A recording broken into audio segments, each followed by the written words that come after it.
This is the nice thing about RJ Barrett, and I'll turn this over to you because whatever crazy conspiracy theory you have. The nice thing about RJ Barrett is RJ Barrett could play the 3. He could slide over to the 3 very, very, very, very, very easily. So if you want to give me, how would Knicks fans feel about Mitchell Robinson, Obi Toppin, RJ Barrett as your 3, 4, 5? Again, I don't want to say any name, but like a pretty good 2 who could maybe do some stuff with the ball. Like at that point, I don't really care who's running point. You want to give me Dennis Smith Jr., you want to give me Elfrid Payton. It's like you have some flexibility. You want to give me Frank Ntilikina. Although I'm not sure if, we'll see. That's it. That's all I wanted to say. And with that, I turn it over to, is it Crazy Town now? Is that where we're going? I guess, look, this was an interesting week, obviously. And we're still trying to figure out, we're trying to make sense of a lot of what's going on. And you're obviously hearing things. I'm going off of no reports. I'm trying to look at the walls and decipher what's the reading of the walls. And what I see is, again, I see Ed Davis coming in on a deal that has not officially been consummated. I see an excess of salary cap, and I see the fact that they're signing bigs, which is exactly what Julius Randle is, and the fact that they drafted Toppin, as you touched upon. So I talked about this a little bit on Twitter, but for those who may not have seen it, those who aren't necessarily on it, those who want a more thorough explanation of where I'm coming from. Again, I keep gravitating towards this idea of Mike Conley. And again, I'm not saying it's likely by any stretch. I can understand why it's a long shot, but I'd like to at least lay out why I think it does make sense for all sides. So just to begin with, if the Knicks figured out a way to get Mike Conley's salary in and shipping Julius Randle's out, it would not be to Utah, but just bear with me, they would have $5.1 million left. Now we know that they're also potentially in conversations with JaVale McGee in terms of taking on his salary. So there's a thought of, okay, well, if we took on $4.2 million, we'd have like less than $1 million in cap space. We'd be good there. We can also figure out a way to use our room exception, and we can cut one of, Davis, McGee, figured out there. The question, but that doesn't open up a roster spot, correct? Well, right now they're at 14, so it would still be a push because Randall for Conley. Yeah. And then, And then you're bringing in one more person. Right, but you're cutting one of Davis and McGee. So that would be down one. Yeah, so I guess that's my question. You're still at 14. So hold on, though. I don't think they. So whether if they acquire Ed Davis, I hope I'm not throwing cold water on this. If they acquire Ed Davis, right? That Ed Davis was acquired, obviously. Well, actually, it doesn't matter when he was acquired. His salary is on the books for this season. If they cut him, unless I'm really mistaken, that doesn't open up a new roster spot, does it? Sure it does. It's dead salary. It's a roster spot. It's just the money that's committed. It's the same way in how they cut Taj Gibson, and that's $1 million on the books. That opened up a roster spot. That's true. This is blowing my mind. It's just 15 bodies that you need. So, the 14 is including Ed Davis because it's a presumed trade. Okay, I'm with you. I'm sorry, I did not realize that. That's fine. So, but again, the question here is, the Jazz are obviously not going to deal with Julius Randle. There's no reason for them to when they just signed Derek Favors using the mid-level exception. Yep. So then it's a matter of where's he going to go? Yes. And I also look at a team like New Orleans, and New Orleans is fascinating to me because look at the market that's out there right now. It's dead. Absolutely dead. There's no Deader than denim that can offer Brandon Ingram a contract that's over $27 million, which is what his max would be. Yeah.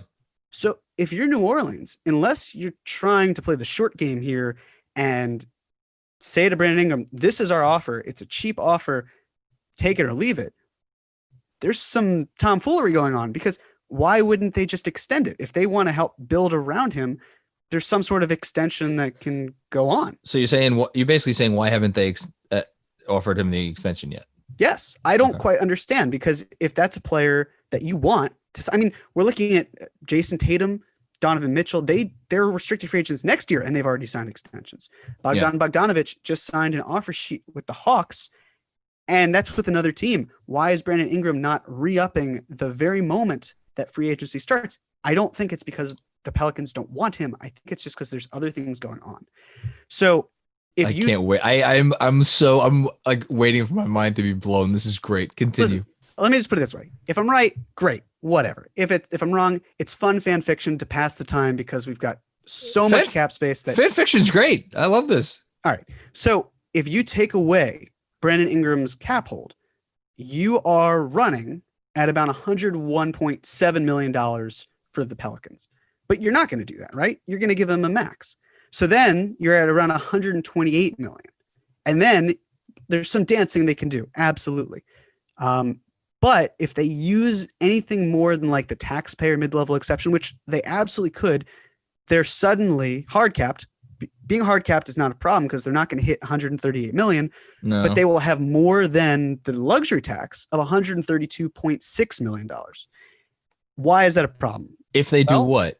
I thought you said Ingram gets them to 128 or 127. Right. If they sign anyone for the non-taxpayer. Oh, if they use the mid-level of hard caps. I mean, they're not in the taxpayer mid-level. So it gets them to the tax. Yeah. But so anything that's more than say like $5 million, that's going to get them into the tax bracket. So why is that important? They have no desire to be in. Right. And the reason they have no desire to be in is because of the fact that the Benson family also owns the Saints. And the Saints have a salary cap of about $200 million, which means that with very limited income, you are spending $340 million because you have to pay luxury taxes too. Yeah. On just player salaries alone. We haven't even talked about any of the people in the front offices of either teams. No, it's a lot of money. Any overhead you have to deal with. It's a ton of money going out, and you don't know when money's necessarily coming in. And it's important to these teams. It's important to save money. Yeah. And so it's this thought process as well of look how many point guards they have on the roster, right? They've got Brandon Ingram. What am I looking at? Well, Eric Bledsoe. Lonzo Ball. You've just drafted Kyrie Lewis Jr. You've got. They don't have Alexander George Hill Walker. anymore. They sent George Hill off to. They just trade him. They traded him somewhere. Oklahoma City. There you go. Yep. But here's the other thing. Steven Adams, he just got $2 million in his bonus to move from Oklahoma City to New Orleans. So that also adds more money to the payroll that is unavoidable. There you go. That's a problem for them. What are they going to do? Well, let's then talk about the Jazz, because the Jazz in this case would be sending out Mike Conley. Well, they themselves are in the luxury tax by about $3 million. We're not sure how their new ownership feels about spending money. But the thing is, and this is what I wrote about for the Strickland last week, there is this possibility, probably a strong possibility, that the Jazz go into the luxury tax next year, which means that they get hit with the repeater tax if they go into the tax this year, which is bad. So it's not just about this year, it's about next year, and the money can add up quickly, as if anybody's seen the reports of what Kelly Oubre Jr. is going to cost the Warriors, although I guess they may have a disabled player exception, but whatever. It's going to cost them a lot of money. Continue. Sorry. Yeah. Oubre, the addition of him is going to cost in total $82 million. Yeah. Yeah. It adds, it's just the way the multipliers work. It's like, there's a reason why teams like climb over themselves to not go in the tax. Right. Yeah. So you've got one team that's in the tax. You've got one team that could easily be in the tax and has financial woes themselves. And you've got another team that has plenty of cap space and they're trying to move parts. So if you're the Jazz, you're looking for a point guard. You need someone that you can say to Donovan Mitchell, we're building around you. This is the reason why, because we love you. We want to keep you. And obviously he resigned. I see it now. Okay. You see where I'm going. But right. So how can the deal work out? Well, what I've got is this. You get Conley and Davis to New York. You get some sort of, asset. Maybe it's one of the second round picks from 2023. And then what you do is you could say, well, in terms of point guard, we could trade, we being the Pelicans, we could trade Eric Bledsoe or we could trade Lonzo Ball. The thing about Lonzo Ball to Utah. The thing about Lonzo Ball is I am skeptical that the Pelicans want to pay him his next contract. I am also skeptical that the Pelicans want to pay him in his next contract. Right. And I think that drafting Lewis gives us an insight that he's not ready to take over by any stretch. That would be Bledsoe's job. But having Ingram on a max contract, having to pay Zion in a few years, and in between those two, or I guess technically in between those two, you've got Lonzo Ball earning a significant salary. And I think that the perfect thing for a team like Utah to say is, we've got someone that can be along Donovan Mitchell's timeline. They can grow together. They're the same draft class. It works out perfectly. Lonzo. And then in terms of fit, look at their point guard situation. I talked about this. I think in the article where Lonzo and Mitchell would be wonderful together. It really would be. It'd be a great fit for both of them.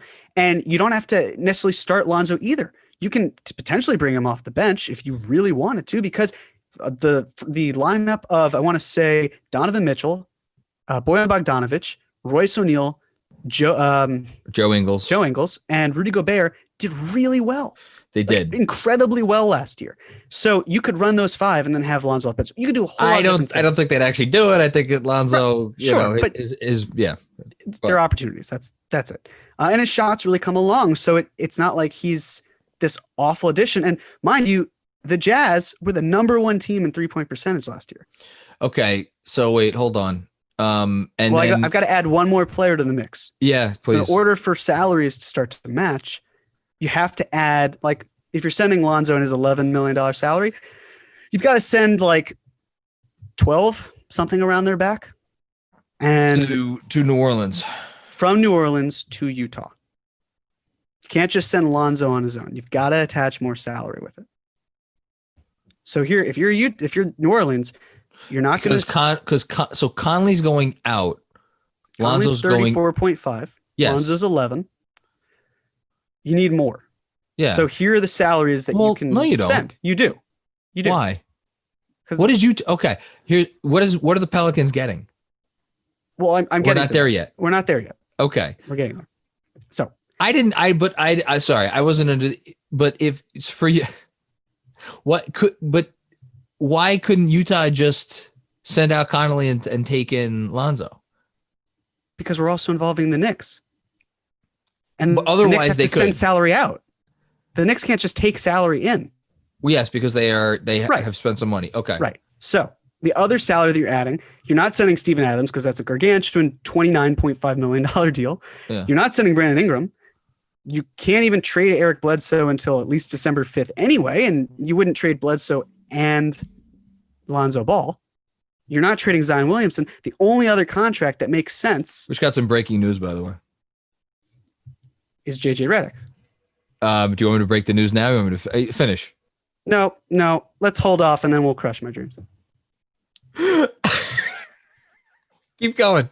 Keep going. I want you to finish. You've come so far. You've come so far. John, I hate this. I hate everything. You've come so far. No, not only are we keeping this in the podcast, we are like featuring this as its own YouTube clip. How long did that last? That lasted a solid 10 minutes at least. I had a feeling that this was going to happen. I really did. 12 minutes maybe? But you know what? This just makes for better drama. It's just a freak out on my part. This is content creation. It's all bullshit. All right, whatever. We'll just keep going my plan. And then we'll announce the news afterwards. And then I'll get into my own tirade. Whatever. All right. You've got JJ Redick going because of the fact this feels useless, man. All right, whatever. You got JJ Redick going into this salary because of the fact that it matches. And then the only reason you're sending Julius Randle to New Orleans is due to the fact that you need to have matching salary. And you can send, a 2021 second round pick. It doesn't have to be anything. It works. The reason it would work for all teams is because of the fact that you get two that avoid the luxury tax. You get one that doesn't have to worry at all because of cap space and can absorb a lot of this and still take in a JaVale McGee type dump. And everyone would be happy. But of course, I can't be happy because, John, would you like to say what just happened? Before I do, hold on. Let's just the final deal that you concocted. The final deal that you concocted is Julius goes to New Orleans, right? Sure. Okay. Julius goes to New Orleans. JJ Redick and Lonzo Ball go to Utah. Hypothetically. And Mike Conley Jr. goes to the Knicks. Along with Ed Davis. And the Pelicans, do the Pelicans get anything else? Do the Pelicans get like a draft? Pelicans probably get something from the Jazz, right? They would get a protected first round. They would get a protected first round pick. And the Knicks would get like a second round pick. That's a really good deal. And you know what? I think it's something that, you know, maybe if the Knicks had you in their front office, this is something they would have done. This also proves, by the way, that I'm not a burner for any front office, you know, personnel. Because clearly I would be in the know that, all right, should we just say it? Should we just, you know, I mean, people know by now, obviously. You have to. Well, no, Austin Rivers is a Knick. 1 year deal, as reported by Woj. They now have 15 roster spots, which means any trade. Well, here's the thing. They could still do your crazy deal. Just hear me out. Okay. What? All right. Hold on. Hear me out. Because according to you, again, they could just cut Ed Davis today. Well, no. The only way that this would work. Oh, no, that's right. They can't cut Ed Davis because Ed Davis isn't here yet. Never mind. Sorry. Let's get a little creative. Again, the fact that they just signed Rivers would tell me that they're not looking for a lead guard. But again, let me put it this way. I don't know that I necessarily say that. Well, if it's not, then you have to ask yourself, who of, say, Frank or Dennis Smith Jr. is getting the boot? So what if it's neither? Hold on. Because it comes down to the money, right? Because Frank and Dennis Smith Jr. both make a decent sum of money, right? Right. Actually, JJ Redick and Lonzo Ball together make how much money? 24 million. $24 million. They make $24 million. Mm-hmm. Julius Randle and Frank Ntilikina would make together about the same amount of money. So you're not really saving the Pelicans a lot of cash. Unless, you know, you feature Melly or Jackson Hayes, although I'm skeptical that they would trade Jackson Hayes. Why are they giving up Jackson Hayes? Right. And they already traded away Darius Miller in the giant Steven Adams deal. They don't really have any other salary that's like easily. That's the thing. Yeah. But they could potentially do something like if they didn't trade Lonzo Ball, they could wait to trade Eric Bledsoe until December 5th, which is when everything expires. And if you did Eric Bledsoe and JJ Redick, then Utah is still saving money. They're going below the tax. They get a point guard who can win now around a player like Donovan Mitchell. And then in that case, you could have Lonzo Ball being able to spend. I love how we can just we know that this dream is dead, but we can try to revive it as much as we can. Some sort of ER doctor performing surgery. I'll be honest with you. I did not think that they were ever really in the market for Conley. I said it's a long shot. I get it completely. And this makes it an even longer shot. Because he makes a lot of money and he's not really a trade. He wasn't going to be a tradable asset. We're probably going to have to give up a little something. Like you said, maybe they give up a little something to make this happen. Where I thought you were going for a minute was Lonzo to the Knicks, which now this would seem to, because Austin Rivers is kind of like the poor man's Lonzo Ball. Obviously he's not the playmaker that Lonzo Ball is, but in terms of a guy that can he run a little bit of point for you in a jam? Yeah, but really he should be a 2, and it's not great because the shot comes and goes that. He's in that sense. And he's good on defense. We can just throw this whole fucking podcast right in the garbage. No, this has to live. I worked too hard on this. The whole fucking podcast is thrown in the fucking trash.